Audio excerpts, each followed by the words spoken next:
రష్యాలో పుతిన్ ప్రభుత్వం అయితే సంచలనమైనటువంటి నిర్ణయం తీసుకుంది.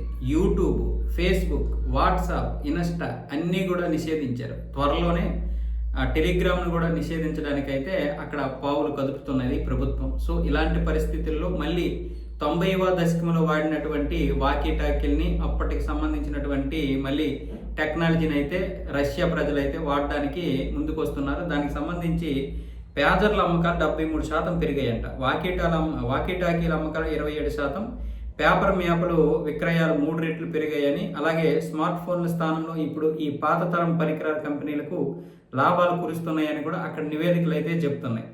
ముఖ్యంగా ఇప్పుడు స్విఫ్ట్ వ్యవస్థని బహిష్కరించడం వల్ల, అంతర్జాతీయ స్విఫ్ట్ వ్యవస్థని, అక్కడ సొంతంగా రష్యా ఎస్పీఎఫ్ఎస్ అనే వ్యవస్థని మరియు చైనాకి చెందిన సిఐపిఎస్ నెట్వర్క్ని అయితే వాడుతుందంట. సో ఇప్పుడు అంటే మన దేశంలో ఈ పరిస్థితి రాకపోవచ్చు, కానీ అక్కడ నిషేధించడానికి కారణం ఏంటంటే ఎప్పటికప్పుడు అక్కడ నెట్వర్క్ డౌన్ అవ్వడం.